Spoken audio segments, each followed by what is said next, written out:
Bon alors, qu'est-ce que c'est que la gestion de patrimoine? On va lire la définition sur Internet de la gestion de patrimoine. De manière générale, la gestion de patrimoine consiste à gérer les biens d'une personne en lui donnant des conseils de gestion financière. Cette discipline complexe, qui appartient au droit des affaires, permet à tout individu d'assurer la protection de son patrimoine. Mais qu'est-ce que ça veut dire patrimoine? J'aimerais bien savoir. Allez, on va sur notre encyclopédie préférée. Patrimoine. De manière générale, le patrimoine est un ensemble existant, souvent en grande partie ou en totalité hérité du passé. Tiens, c'est bizarre. Constitué de biens matériels et ou immatériels. Là, ça me parle plus. Propriété privée ou bien commun. Bon, de manière un petit peu plus concrète, le patrimoine, c'est ce qu'on a. C'est ce qu'on possède. Voilà. Hein, depuis la nuit des temps, l'homme adore posséder certaines choses pour notre plus grand bien, notamment l'innovation, et pour notre plus grand malheur. Je parle notamment des nombreuses guerres qui en découlent. Quoi qu'il en soit, la gestion de patrimoine intervient sur 3 phases. La première, c'est la création de patrimoine.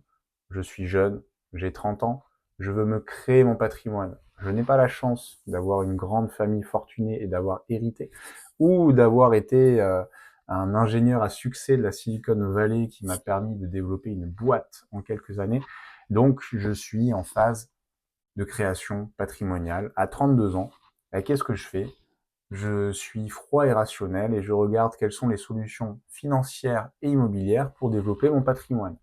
Alors, pour développer son patrimoine, il y a quand même une notion clé, c'est d'avoir de l'argent à investir. Donc cet argent, ça provient très souvent du fruit de son travail.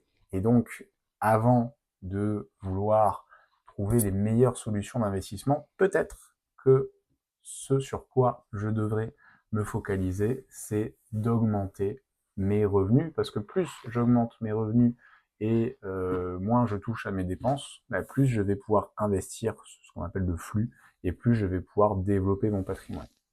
Il y a 4 grands axes pour développer son patrimoine. Hein. C'est le stock, donc la trésorerie que j'ai sur les comptes, le flux, ce que je peux investir mensuellement, le crédit, parce que oui, en France, on a quand même la chance, si je puis dire, d'emprunter une grande partie des investissements immobiliers. Donc, par rapport à d'autres pays, c'est quand même plutôt pas mal.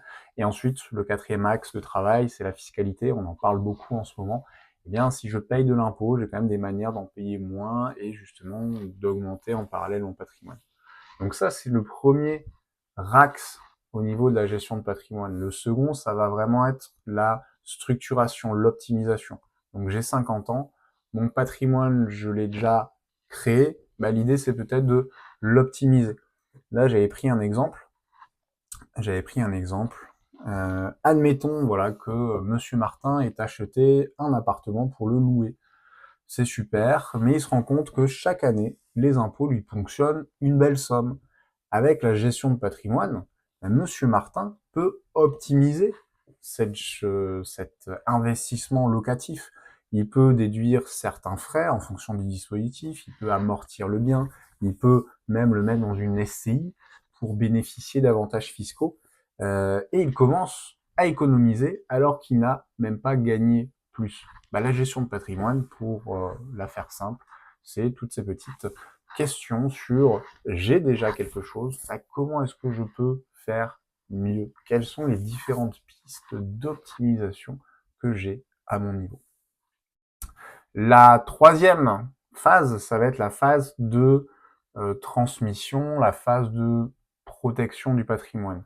Mon patrimoine est établi, je suis à la retraite, j'ai mis tout ce qu'il faut en œuvre justement pour obtenir de revenus complémentaires et avoir une retraite tout à fait correcte. J'ai des enfants, ou alors je souhaite transmettre mon patrimoine à mes proches, eh bien, la gestion de patrimoine intervient à ce moment-là, lorsque justement je souhaite réfléchir à la transmission et à comment est-ce que j'anticipe tout cela. J'espère avoir répondu à la question qu'on me pose régulièrement, mais qu'est-ce que la gestion de patrimoine? 5 minutes pour apprendre. Ciao, bonne journée.